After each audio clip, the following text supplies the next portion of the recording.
Twice a week, a so-called sharing session like this one takes place at the Little Axe School. Last spring, a group of school parents filed suit to stop the sessions. They claimed the meetings were prayer sessions, and they said school kids were pressured to participate in religious activities. The plaintiffs who brought the suit have never been popular with other Little Axe parents. But I don't think that you got any business down here. You ain't nothing but a communist and humanism. Y'all trying to take what religion that's left in our country out of it. Friday night, while Joanne Bell and her husband Jack were at their son's football game, their mobile home burned to the ground. A neighbor saw a truck speeding from the scene just before the blaze broke out. Mrs. Bell has received a number of threats in the past, and she's sure the fire was deliberately set by someone trying to frighten her into dropping her voluntary prayer lawsuit. How has this affected your determination to continue with this lawsuit? It's just made me more determined than ever. I wanted a new home, but I didn't want to go to this extent to get a new home, so now I'll get a new home and go on with the lawsuit. Take one day at a time. The Bells don't have many material possessions left, and they don't have any insurance coverage on their fire loss. What they do have is a sense of humor. For example, this sign says, "Quit laughing, we ain't moving." They also have the determination to continue with a fight they strongly believe in. Scott Wallace, Action 4 in the Little Axe School District.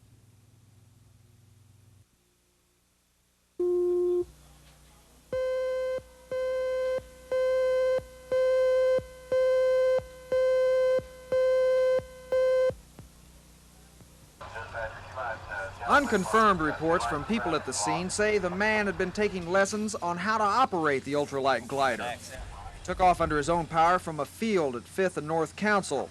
The motorized Hanglider was airborne for at least 15 minutes before the pilot got into trouble.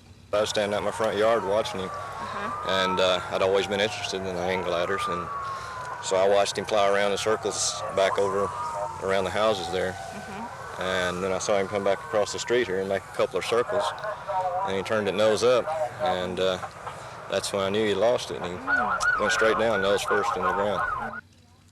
Paramedics worked over 37-year-old Clifton Sisk for about 30 minutes trying to revive him. He was later taken to Baptist Hospital where he was pronounced dead on arrival. FAA officials are en route to the scene. However, it's not clear whether or not this accident falls into their jurisdiction, since you don't have to have an FAA license to operate hang gliders, motorized or not. Ted Brown, Action 4 in Northwest Oklahoma City.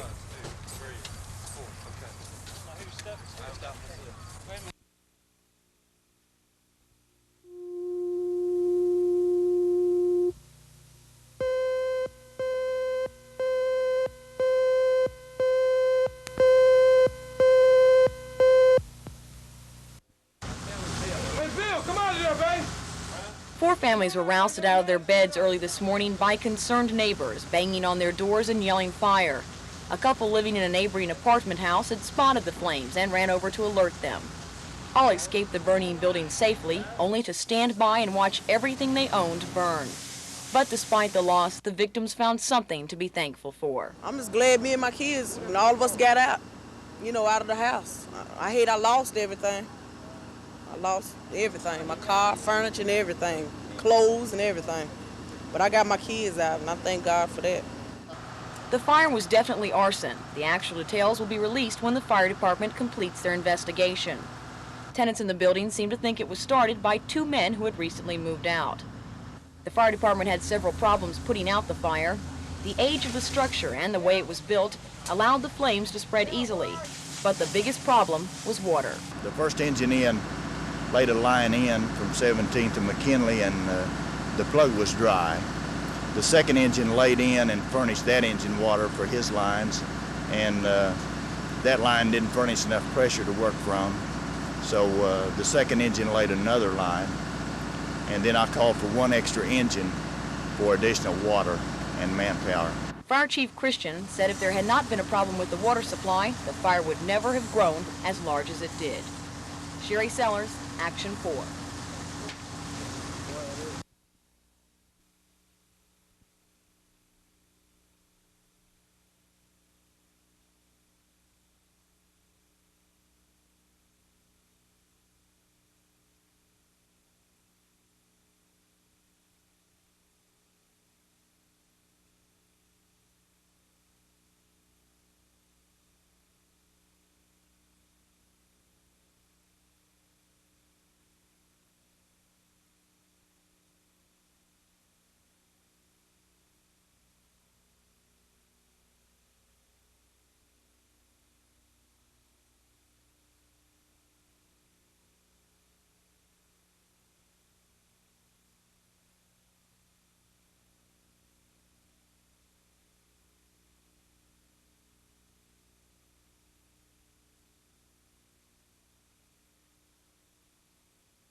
Body heat is hot, it's passionate, it's peppery, and a whole lot of other juicy adjectives. The script, written by Lawrence Kasdan, is superior in its nature and excellent in its results. Kasdan also directed the film. It stars William Hurt and Kathleen Turner. Hurt is a self-assured lawyer, always on the make in a Florida coast town. Kathleen Turner is the young wife of an older man with megabucks. He's played by Richard Crenna. The story combines suspense, action, sex, and crime. It starts one night when Hurt is at an outdoor concert. He spots Turner. She says, "I'm a married woman," meaning what he says, meaning "I'm not looking for company," is the reply. He says, "You should have said, I'm a happily married woman," and they're off and running. You want to buy me something? Yeah. I'll take one of those. What kind? Cherry. Cherry, make it 2. You're not staying in Miranda Beach. I would have noticed you. Is this town that small?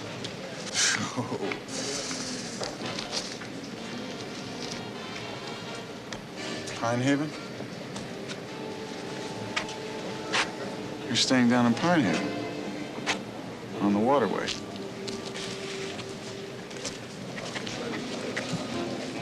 You have a house. How'd you know that? You look like Pine Haven. How does Pine Haven look? Well tended. I'm well tended, all right. Well tended. What about you? Me? I need tending. I need someone to take care of me, someone to rub my tired muscles, smooth out my sheets. Get married.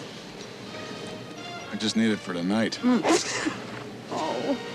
Later at her house, Hurt begins to leave but becomes mesmerized with her chimes, and it's back to the house.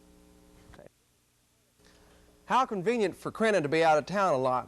The plot becomes real steamy when Hurt and Turner plot to kill her husband, inherit the money, and take off to Never Never Land. But things backfire. It's here everyone really starts sweating. Well, what's so good is scriptwriter Kasdan really heats up the suspense and the action by throwing us some new twists, developments, and angles. All that plus the fact the setting in Miranda Beach, Florida is hot and humid. I kept expecting to see a Gila monster waving a white flag. The surroundings reek of sensuality, obsession, and intrigue. Now, I'll tell you what really makes this film work is 1, the script, and 2, the cast.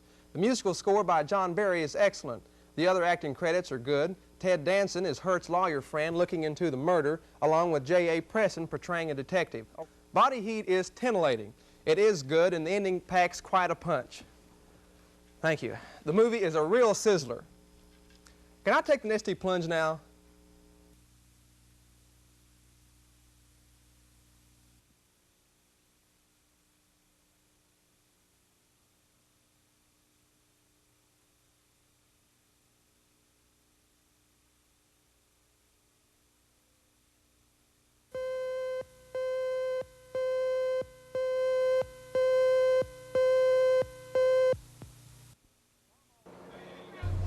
Mom always told me to be careful at fairs. Once you get away from the livestock, you can never know what sort of seedy characters you might run into. She said to be especially careful around the midway, where for every chance you might want to take, there are probably 3 people making sure the odds aren't in your favor. And you'll always lose your wallet in the rides. But then there's the food. Food and more food. Fair food is a cuisine of its own. Popcorn, caramel corn, sandwiches, hot dogs, and corn dogs. And the grease. Hot dogs dipped in batter and deep fat fried. Put the mustard on and you have a delectable delight for some fun food gourmet. Mom always said that if I ate right and I got plenty of sleep, I'd grow up to be big and strong. Well, Mom, we'll see.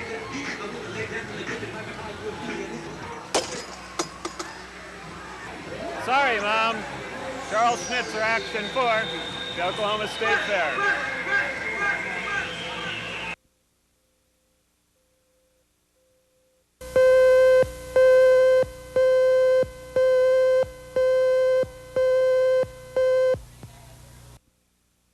You know, we have had proposals for it there, and I think that's a different situation. That'll be on deck. They always need about, So distracting. Well, I think one of the things we need to do is have the President sit down with Mr. Volcker, the head of the Federal Reserve Board, and tell him to ease up on the tight money policy. The interest rates are running almost 10 points ahead of the rate of inflation, and that's too much. And the Federal Reserve could help bring that down. Also, I think he ought to do what Eisenhower did with the large New York banks. He ought to say, quit loaning out all of this money for one company just to buy another. $50 billion is going to be used for that purpose this year.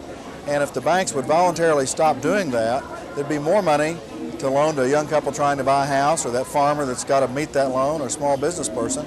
It would help in bringing down interest rates in the short run.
School children are now paying 95 cents for their hot lunch. Budget cuts that went into effect the 1st of September have already hurt, and repercussions are still coming. There's been a drop in the number of free meals, and the income level has been raised for poor people so that fewer children can qualify for assistance. As a result, labor may have to be cut back. Already, some serving lines in school cafeterias have been shortened or eliminated altogether. At high school, the hot lunch program is down 27%, middle school 7%, and 20% at elementary schools. All this means more and more children will be bringing their own lunch to school rather than pay 95 cents. If you go out in the schools, you see the lunch pails and the sack lunches, you know.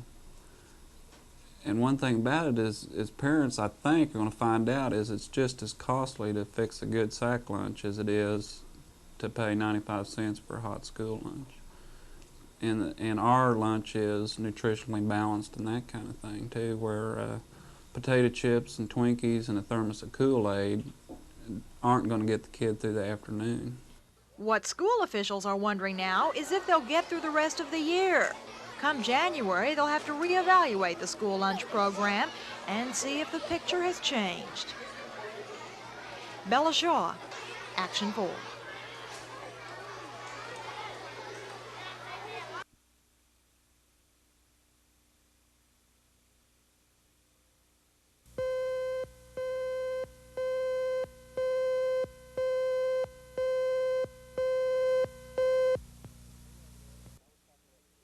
We were over there, and I was talking to that security guard, and we heard some giggling and some laughing and stuff up there on the Oklahoma Publishing Tower.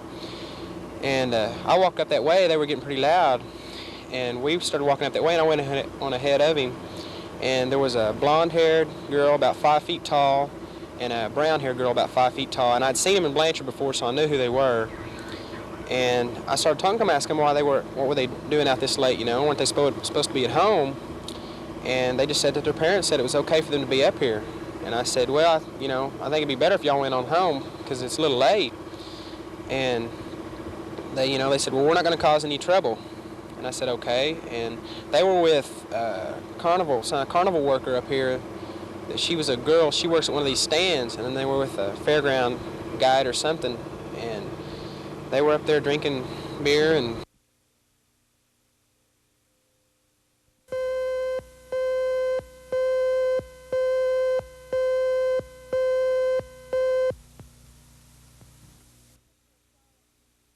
This is a picture of Charlotte Kinsey, 13 years old, 5'1", blonde hair, blue eyes, weighing about 90 pounds. Charlotte's parents describe her as being somewhat shy. Still a little girl, she sleeps with stuffed animals at night. Cindy Pallett, also 13, is 5 foot, has brown hair and brown eyes, and weighs about 87 pounds. Anyone seeing these girls is urged to contact the police mobile unit at the fair at this number, 947-6496. The suspect being sought in connection with the disappearance of the two teenagers is this man, 36-year-old Don Corey. Reportedly, he approached the two girls last Saturday, asking them if they wanted a job helping him unload stuffed animals. Today, police and detectives met at the mobile van to compile their various reports on the case, and based on the evidence so far, formal kidnapping charges have now been filed on Corey. An investigation is continuing into Corey's past.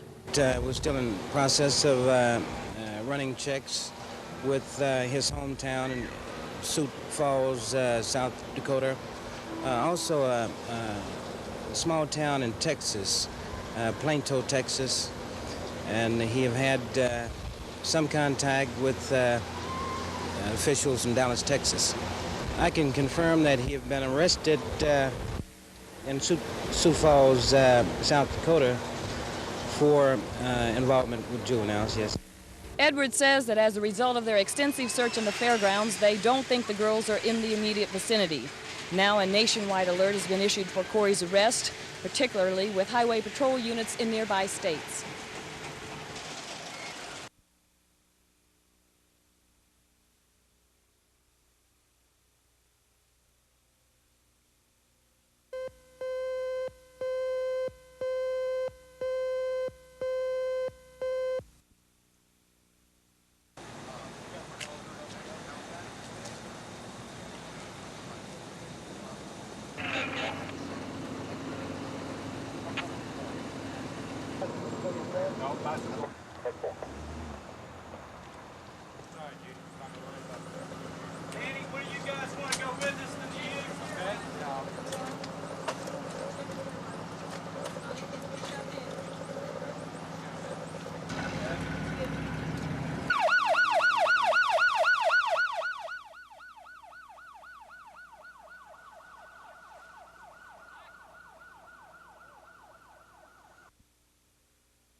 Mr. Richardson and his family determined if they proceeded with the trial one day longer, that it would kill him, that he could not physically survive staying in the courtroom. And the only way that he could get out of that courtroom was to plead guilty or to plead nolo contendere. He was not guilty of the things that he was charged with. He could not plead guilty, but he could plead that he no longer wanted to contest the charges, and that's what he did.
ERA backers say most Oklahomans support passage of the amendment, which would guarantee equal rights to all U.S. citizens regardless of sex.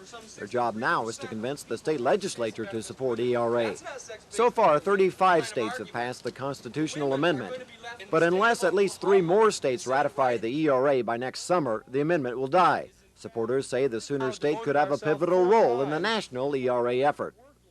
And the thing is that Oklahoma has this absolutely unique role to play because it's here that the final decision is going to be made. We're convinced that if the people from Oklahoma can get their legislature to make sure that they reflect the popular will, then it's going to happen in Missouri and it's going to happen in Illinois. And there's a distinct possibility it'll happen in North Carolina. Amendment backers hope to set up an OU information center to help push for passage of the ERA in Oklahoma. Scott Wallace, Action 4 in Norman.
Driving schools in the country. The students today weren't wearing Highway Patrol brown. They were troopers from Mississippi, attending the classes to learn how to train their own personnel. It's a hands-on learning experience, learning by doing. The students start out slow, trying to get a feel for the road and for the cars. But then the speeds increase.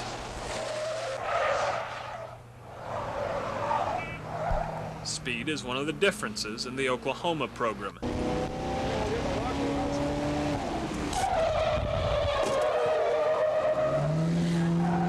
What makes it unique is that we try to make this course as realistic as we can with the problems that our people would face out on the road. Because of the type of job that we do, the speeds are fairly high as compared with some of the other courses that are offered throughout the country. Tomorrow, the troopers will be in Burns Flat, Oklahoma, where they will conduct actual chases at speeds up to 100 miles per hour. That doesn't happen very often on the highway, but if it does happen, the highway is not the place to be learning safety maneuvers. Charles Schnitzer, Action 4.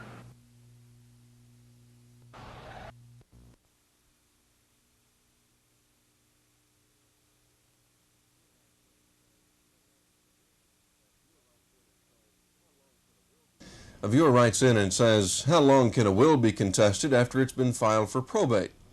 Well, Oklahoma statutes provide that a will that's been admitted to probate can be contested for up to 3 months after its admission. Such a contest would have to be on the grounds that a more current will has been discovered, that the court doesn't have jurisdiction to probate this will, that the person making the will was subject to fraud, duress, or undue influence when the will was made, or that the will was not properly executed. All objections, however, must be raised within 3 months of the will's admission to probate. For Action 4, this is Ray Vaughn with Legal Briefs.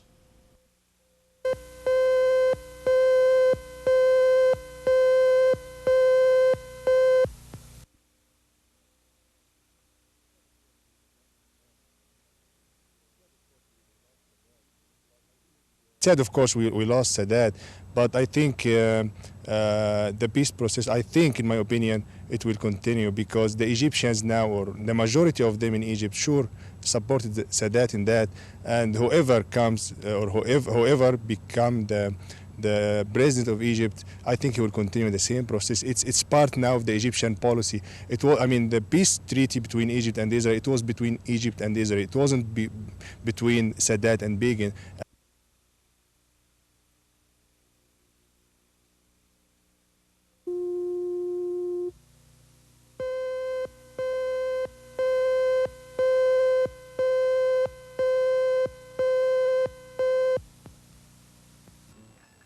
Well, it's 1 for the money, 2 for the show, 3 to get ready now, go! Country music performers like Carl Perkins sometimes perform at the Cotton Bowl. High school and college bands occasionally compete there in marching and musical competition. But the Cotton Bowl Stadium is best known for its football games. Dallas Cowboys used to play there until they moved to Texas Stadium a few years ago. Southern Methodist University played at the stadium each fall until they too moved to Irving. Now, only 2 major football games are played in the Cotton Bowl, Texas OU each October and the Cotton Bowl Classic on New Year's Day. But some Texans don't feel those games are enough to justify keeping the 73,000-seat stadium in Dallas. So the city of Houston has made a $3 million bid to snatch the Cotton Bowl away from Big D. The Houstonians point out the big football game should be played in the Astrodome, where the weather won't affect the games. The multi-million-dollar offer is attractive bait, but so far Cotton Bowl officials aren't biting. Well, we can't blame the Houston people for seeing that we've got something pretty good here in Dallas, and we've had it for a long time. They have made a proposal to the Southwest Conference to relocate the Cotton Bowl Classic to get it into Houston. We've got a contract with the Cotton Bowl Athletic Association running through 1988, and the State Fair owns the logo, Cotton Bowl, so we don't think it's a very serious thing, and we're having a lot of fun with it, so we don't anticipate anything happening. Even if the Cotton Bowl Classic is moved to the Bayou City, there's no need for OU fans to rush out and buy Houston street maps. Texas State Fair officials say they've got a contract for the Texas OU game, which runs through the 1990s. Scott Wallace, Action 4 at the Cotton Bowl.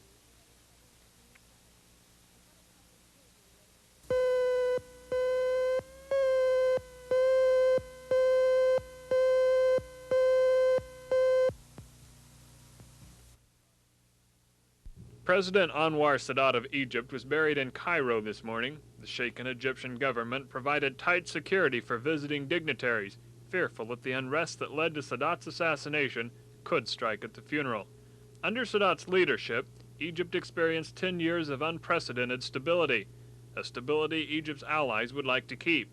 But Sadat was a strong personal leader, and world leaders are fearful of the effect of his loss. Ben Kenyon served as an Air Force attaché under Sadat's predecessor, Nasser.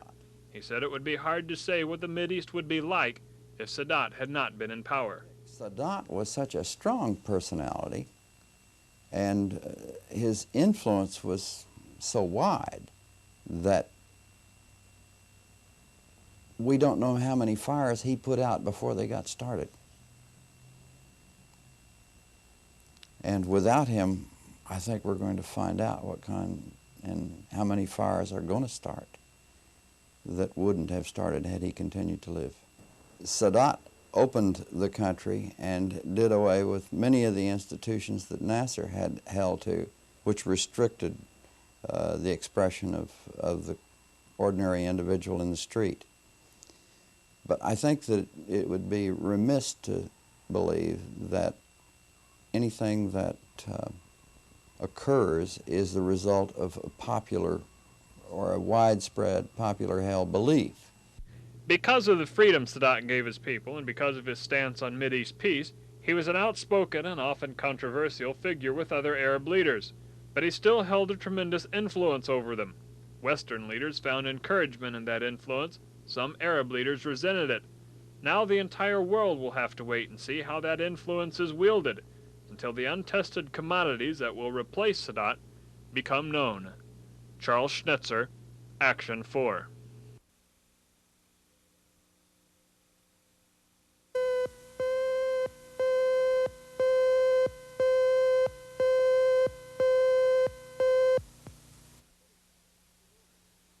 Things are pretty much back to normal in Wewoka. No one has seen former city manager Richard Hillary since August 8th, but authorities are convinced Hillary did not meet with foul play. Hillary disappeared amid reports he was a man running from his past. A police check showed that Richard Hillary was convicted of passing bogus checks in Oklahoma City back in 1963. The investigation revealed that Hillary had spent time in both McAllister State Prison and Granite Reformatory. Wewoka police could never confirm reports that someone had fired 2 shots at Hillary near Wewoka Lake, and shortly after the city manager disappeared, his wife and family quietly slipped out of town. The Wewoka City Council has hired the former